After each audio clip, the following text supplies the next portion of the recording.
Hello. Please introduce yourself briefly. What do you do for a living? And what kind of personality do you have? Also, tell me about your hobbies. Well, my name is Hansol Kang. I work as a marketing manager at a tech company, and I've been in this field for about 6 years. Actually, I really enjoy my job because it's dynamic and creative. As for my personality, I'd say I'm quite outgoing and detail-oriented. I like collaborating with others, but I also pay close attention to the little things. When it comes to hobbies, I love hiking and photography. On weekends, I often go to the mountains with my camera. It's a great way to relax and stay active. So, that's a little bit about me. Describe your workplace. What does it look like? And how does the atmosphere affect your work? Well, my workplace is a modern open-plan office located in the heart of the city. There are about 50 desks arranged in clusters, and each cluster has a small plant and a shared whiteboard. The walls are mostly glass, so natural light pours in all day, which really helps me stay alert. There's also a quiet zone with soundproof booths for when I need to concentrate on complex tasks. The atmosphere is generally collaborative, but not too noisy. I'd say it strikes a good balance between teamwork and focus. For example, last week I had a tight deadline, so I used one of the booths. It was quiet and comfortable, and I finished my report 2 hours earlier than expected. Actually, the open layout encourages spontaneous discussions, but sometimes it can be distracting when several conversations happen at once. Overall, I think the environment suits my work style pretty well. What is a typical workday like for you? Describe your daily routine from morning to evening. Well, I'd say my workday is pretty structured. I usually wake up at 6:30 a.m., and I always start my day with a light workout to get energized. After that, I take a quick shower and have a simple breakfast. I leave home around 7:45 and commute to the office by subway.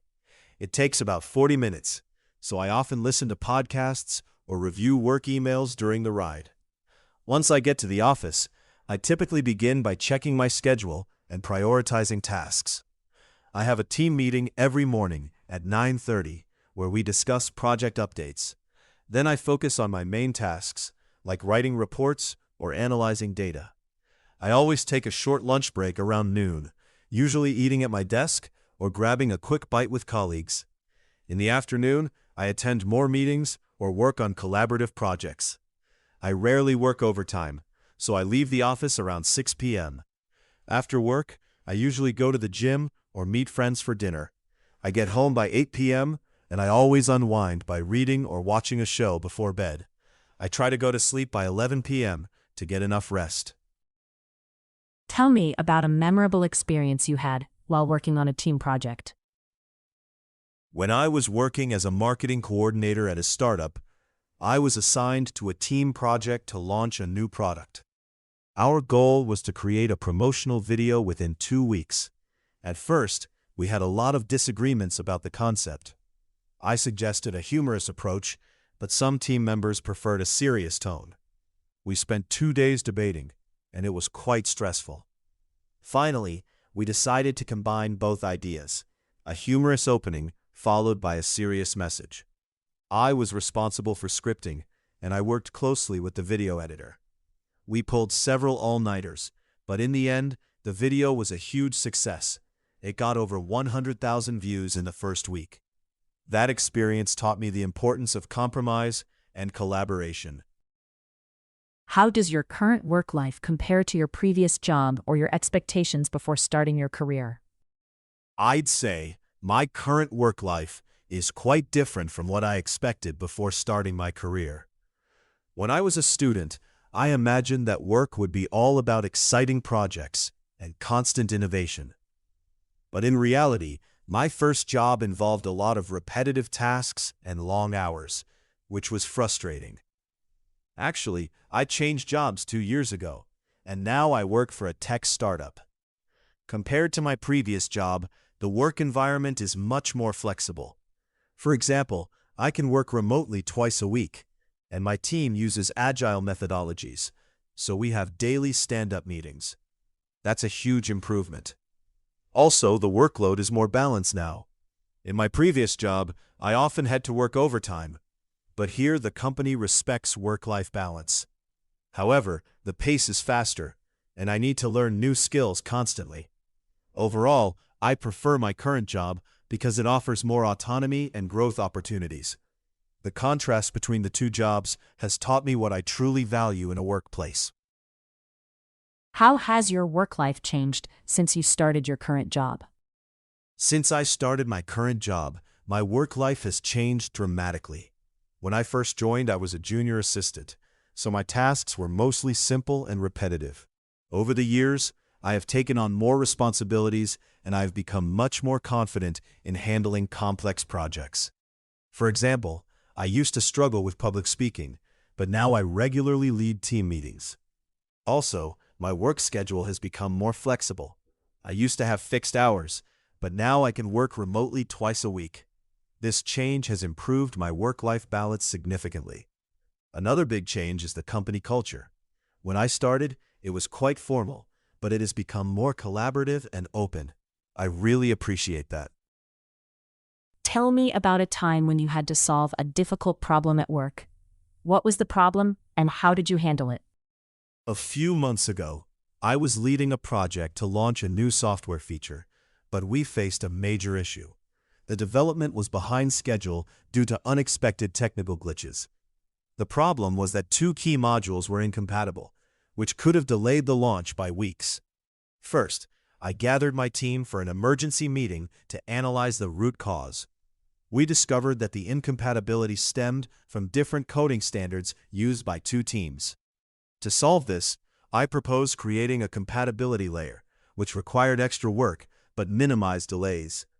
I assigned a small task force to develop it, while the rest of the team continued on other parts. We also communicated transparently with stakeholders about the revised timeline. In the end, we launched only 3 days late, and the feature performed well. This experience taught me the importance of quick problem identification and collaborative decision-making. I'd like you to imagine that you are working in an international company. Your colleague, who is from the US, is about to visit your office for the first time. Please ask him or her for information about the visit, such as the arrival time, transportation, and any special needs.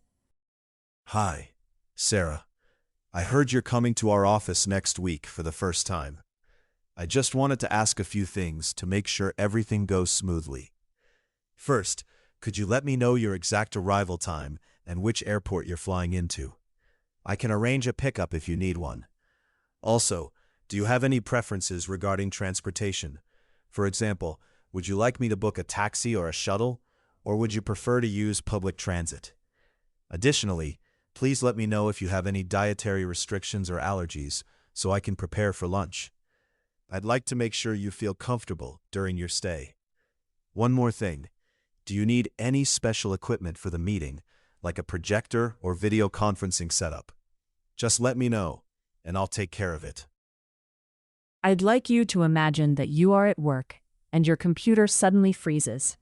You have an important report that needs to be submitted in an hour. Call the IT support and explain the problem and ask for help. Hello, this is Hansol Kang from the marketing department. I'm calling because my computer just froze completely while I was working on an important report. The screen is stuck and nothing responds, not even the mouse or keyboard. I tried restarting it, but it didn't help. The report is due in about an hour, so I'm really worried. Could you please send someone to take a look as soon as possible? Or if there's any quick fix I can try over the phone, I'd be happy to follow your instructions. Your colleague suggested having a team dinner at a fancy restaurant, but you think it's too expensive. What would you say to suggest an alternative? I'd say something like, "That restaurant looks amazing, but I'm a bit worried about the budget. How about we try a more casual place, like a nice Korean barbecue spot? It's still great for team bonding, and we can order a variety of dishes without breaking the bank. Or why don't we consider having a potluck at someone's home? That could be even more relaxed and cost-effective. Actually, I know a cozy little pub near the office that has reasonable prices and a good atmosphere. We could reserve a corner there and everyone can pay for their own meal. What do you think? In your opinion, what is the most important factor for a successful career? Give reasons and examples to support your view. I believe the most important factor for a successful career is continuous learning and adaptability. The modern workplace changes rapidly, and those who stick to one set of skills risk becoming obsolete.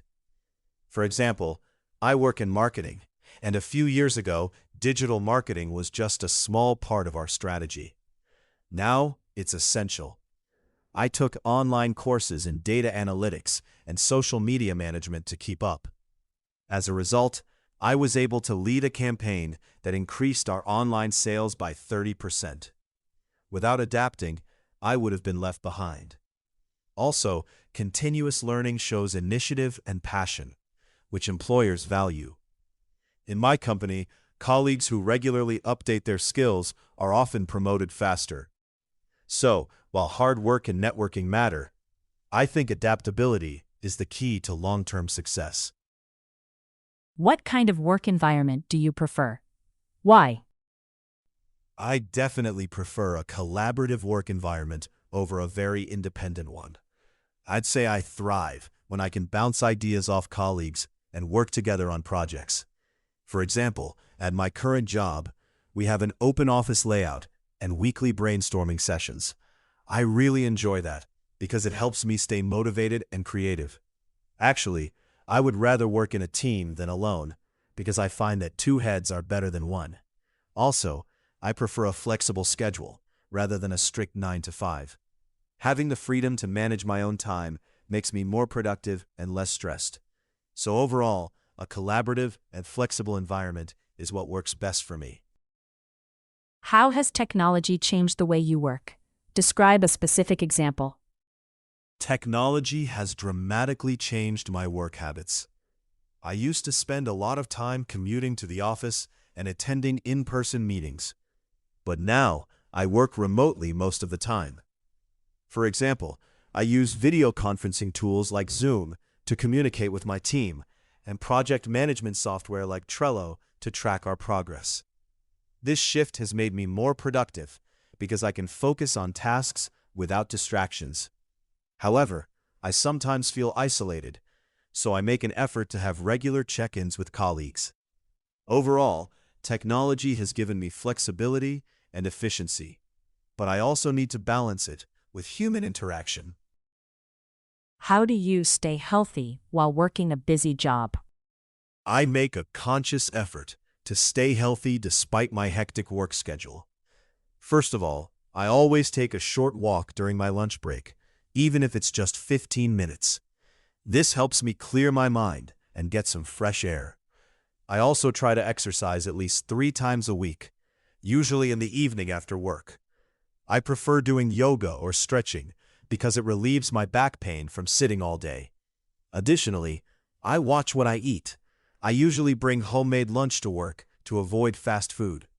On weekends, I sometimes go hiking with friends.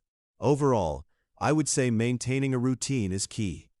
I recommend that everyone find a small habit that fits into their daily life because consistency matters more than intensity. Tell me about a memorable trip you took for work.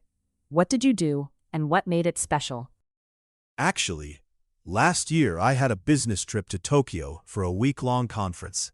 I was working for a tech company at that time, and we were collaborating with a Japanese partner. The conference itself was intense, but what made the trip memorable was the cultural experience. After the sessions, I explored the city a bit. I visited Asakusa and tried authentic ramen at a small shop. I also went to a traditional tea ceremony, which was really peaceful. One evening, my colleagues and I went to a karaoke bar, and it was so much fun. I even sang a Korean song, and everyone cheered. That trip was special because I not only built stronger business relationships, but also learned a lot about Japanese culture. Next year, I am going to visit Tokyo again for another project, and I will definitely try to explore more places like Kyoto.